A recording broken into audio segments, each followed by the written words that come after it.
India के बाजू में बहुत जल्द एक नया देश खड़ा होने वाला है। जी हाँ, अमेरिका बहुत जल्द बांग्लादेश को तोड़कर इंडिया के बाजू में एक बड़ा क्रिश्चियन देश बनाने वाला है। ये मैं नहीं बल्कि बांग्लादेश के खुद पीएम शेख हसीना जी बोल रही है। 24 मई 2024 को एक स्पीच में उन्होंने सीधा यूएस पर यह आरोप लगाया है कि जल्द ही यूएस बांग्लादेश के पास एक नई क्रिश्चियन कंट्री बनाने चाहती है।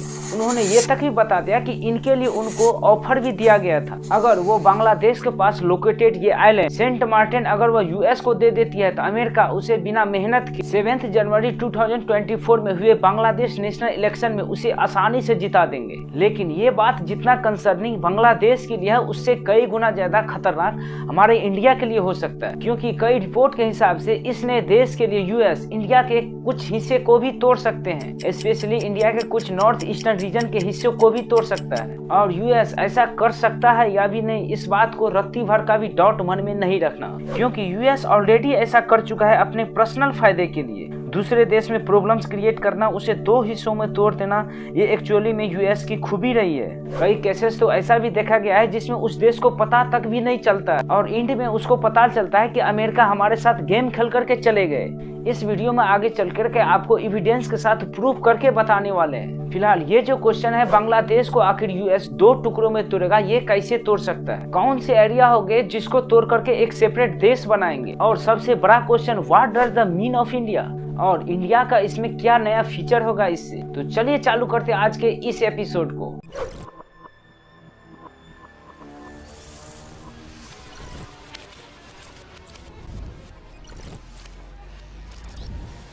अप्रैल 2023 में बांग्लादेश के पीएम शेख हसीना बांग्लादेश के पार्लियामेंट में यह कहती है कि यूएस बांग्लादेश में डेमोक्रेसी को खत्म करना चाहता है और एक नई पपेट गवर्नमेंट लाना चाहता है। शेख हसीना के एलिगेशन कुछ हद तक सही भी है। जैसे फॉर एग्जांपल आपको पता होगा कि यूएस बांग्लादेश को पिछले 5 सालों से डेमोक्रेसी समिट में नहीं बुलाए हैं। इवन पिछले 2 इलेक्शन को भी यूएस ट्रांसपेरेंट इलेक्शन मानता तक भी नहीं है। साल 2013 में यूएस ने बांग्लादेश को जनरलाइज सिस्टम ऑफ प्रेफरेंस के अंदर मिलने वाली बेनिफिट को भी खत्म कर दिया था, और अब तो वह बांग्लादेश के ऊपर ह्यूमन राइट्स का भी बहुत सारे ऐसे एलिगेशन लगाते आ रहे हैं। क्लियरली यहाँ पर इस सभी हलचल से ये तो पता जरूर चलता है कि बांग्लादेश से यूएस खुश नहीं है। बट हमेशा से क्या बांग्लादेश के साथ यूएस का ऐसा रिलेशन था?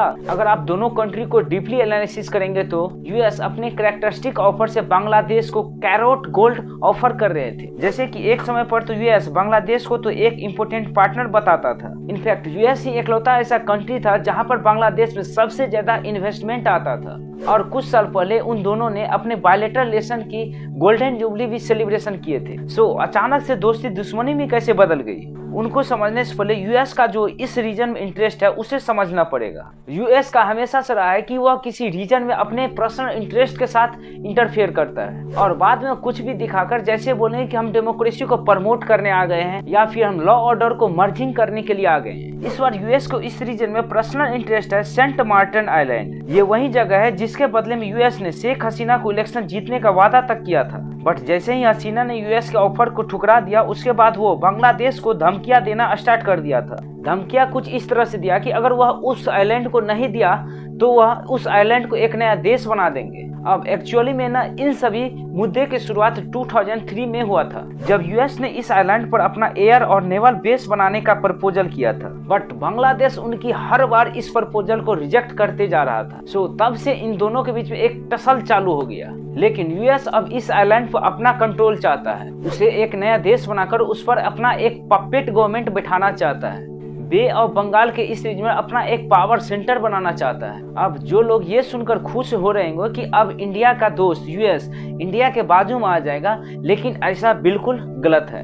इन देशों को बनाने के लिए यूएस हमारा भी 3 स्टेट को तोड़ना चाहते हैं। इसको जानने से पहले आपको ये बात पता होना चाहिए कि यूएस को इस रीजन में क्या इंटरेस्ट है। बेसिकली अगर ये आइलैंड यूएस को मिल जाता है तो उसमें यूएस के 3 मेजर फायदे होने वाले हैं। Benefit number 1, to counter Cox's Bazar. देखिए ये बात अब किसी से छुपी नहीं है कि यूएस अब चाइना को अपना आज के तारीख में मेन राइवल मानते हैं। अगर हम इसे जियोग्राफिकली देखें तो सेंट मार्टिन आइलैंड कॉक्स बाजार पोर्ट के एकदम क्लोज है। जिन पर चाइना का पूरा कंट्रोल है, क्योंकि कॉक्स बाजार को पूरा चाइना ने ही डेवलप किया। अब अगर यूएस यहाँ पर आ जाता है तो इस रीजन में उसको अपर हैंड मिल जाएगा और वह चाइना पर बड़े आसानी से नजर रख सकता है। अब सिर्फ सर्विलिंग रखने के लिए इतना यूएस मेहनत नहीं कर रहा होगा। अगर आप मैप में देखेंगे तो यहाँ अगर यूएस अपना नेवल बेस बना लेता है तो इसी से लेवरेज होगा इनका benefit number 2, entry into state of Malacca.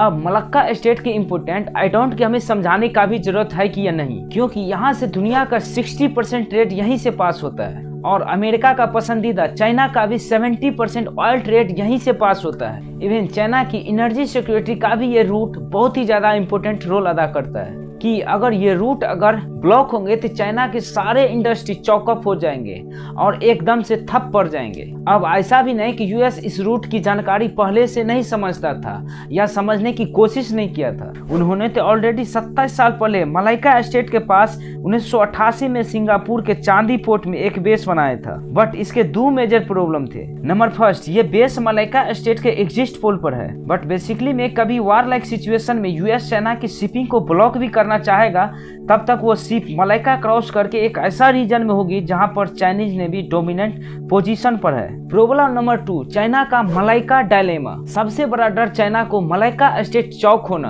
अपने इसी डर से 2015 से ही थाईलैंड को थाई के नाम बनाने का प्रपोजल देते आ रहे हैं। बेसिकली इस प्रपोजल में चाइना ये चाहता है कि थाईलैंड के इस रीजन को कट करके मैन मेड कैनाल बनाए, जिससे चाइना का मलाइका स्टेट पर टोटली डिपेंडेंस कम हो जाएगा और उनका 1200 किलोमीटर का शिपिंग डिस्टेंस भी कम हो जाएगा, which mean saving of time and saving of fuel. अब पहले तो ये प्रपोजल थाईलैंड गवर्नमेंट ने रिजेक्ट कर दिया था, लेकिन साल 2020 में थाईलैंड गवर्नमेंट ने इसके ऊपर स्टडी करना चालू कर दिए। अब इससे अमेरिका को एक बात तो समझ में आ गया, आज नहीं तो कल या फिर चाइनीज इन्फ्लुएंस से या फिर चाइनीज चेकबुक डिप्लोमेटिक से डिबेट ट्रैप में फंसा कर थाईलैंड चाइना को इस रूट का परमिशन जरूर दे देगा। इसलिए यूएस इस रीजन में अपना प्रेफरेंस डेफिनेटली बनाना चाहता है। अब बात करते हैं यूएस को मिलने वाली अगली बेनिफिट के बारे में। सो इस मूव से यूएस अपना कंट्रोल सिर्फ ओशियन में ही नहीं बनाना चाहता है, बल्कि इस मूव से वह अपना हेजीमनी को वापस गेन करना चाहता है, but decreasing reliance on Allen. और फिर बेनिफिट नंबर 3 की अगर बात करें तो इंडिया के आजादी के बाद से ही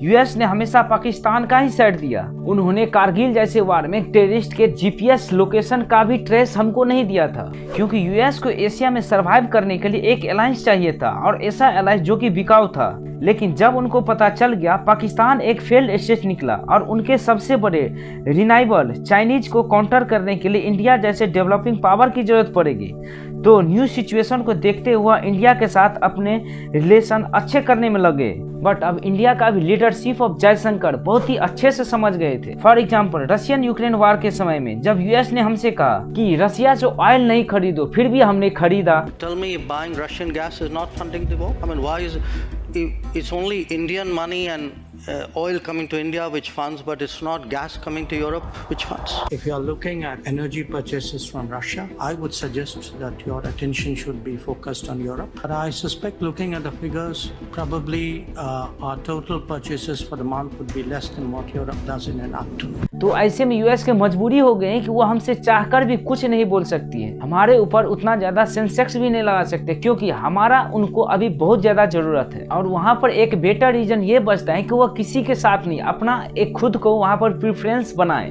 इसलिए यूएस इन सभी गोल्स को अचीव करने के लिए इतने हद तक गिर गए हैं। वो अपने मकसद को पूरा करने के लिए अब रिलीजियंस का फायदा उठा रहे हैं। अब आप इन 3 कंट्री इंडिया, बांग्लादेश और म्यांमार को देखेंगे ना, तो इनमें एक चीज कॉमन है। सेंट मार्टिन के आसपास के आइलैंड के तीनों कंट्री में पिछले कुछ सालों से बहुत अनसनी मची हुई है।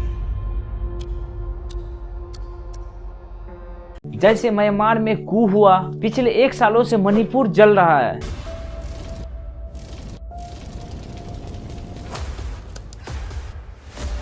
बांग्लादेश में रेगुलरली कुकी चीन ट्राइब बांग्लादेशी आर्मी के साथ क्लियरेंस होते जा रहे हैं। अब आप इन्हें अगर गौर से देखेंगे तो इनमें एक ही चीज कॉमन है, कुकीज जो बाय रीजन क्रिश्चियन है। So by connecting on the dot, कहीं बांग्लादेश के पीएम शेख हसीना का दावा सही तो नहीं है कि वहां पर यूएस बहुत जल्द एक क्रिश्चियन देश बनाने वाला है, क्योंकि यूएस भी चाहता है कि रिलीजियस एक स्ट्रिंग है जिससे एक बार में बहुत सारे लोग को जोड़ सकते हैं। और अगर ये सही निकला तो इंडिया पर इसका बहुत ही गहरा असर पड़ने वाला है और हो भी रहा है। The worst part of Manipur not stop, बल्कि मणिपुर ही नहीं बल्कि इंडिया की नॉर्थ ईस्ट में नागालैंड, मिजोरम, मेघालय भी है जहाँ पर 85% से भी ज्यादा पॉपुलेशन क्रिश्चियन है। सो डेफिनेटली यूएस द्वारा लगाया गया इस आग का असर हमारे इंडिया पर भी होने वाला है। और ये बात ऑलरेडी शेख हसीना के मूव पर्सन शार्दुल अहमद खान ने अपने एक इंटरव्यू में यह बात बोल भी दिया है। ओनली बांग्लादेश ही नहीं, उनकी इस मिशन का शिकार बांग्लादेश और इंडिया भी है। कहीं न कहीं अगर आप इस पैटर्न को देखेंगे तो ये बात सही होते हुए भी दिख रहा है। आप ही सोचो पिछले 1 साल में मणिपुर में अशांति आखिर क्यों है? इस मिशन के पास इस तरह के सफिशिएंट वेपन्स कहां से आया?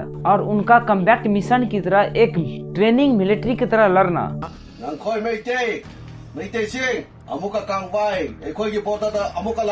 How is this possible? ये सभी चीज बिना किसी के फंडिंग और बिना किसी के सपोर्ट से हो ही नहीं सकती है। सो इस बात को हम कई बार भी बोल चुके हैं कि यूएस कोई दूध का धुला हुआ नहीं है। हमें यह चिंता होना चाहिए कि यूएस का अगला मिशन हमारे इंडिया पर भी आ सकता है। सो फाइनली आप ये देख चुके हैं कि यूएस अपनी फायदा के लिए वो अपने किस हद तक जा सकते हैं, जैसे कि पिछले बार बहुत ही कई देश के साथ ऐसा हरकतें किए हैं। तो इसको कैसे चेक किया जाना चाहिए, अपना कमेंट सेक्शन में अपना राय जरूर बताइएगा। अगर आपको इस वीडियो से जरूर कुछ सीख मिला हो तो वीडियो को लाइक जरूर कीजिए और चैनल को सब्सक्राइब करके बेल आइकन जरूर दबाइएगा।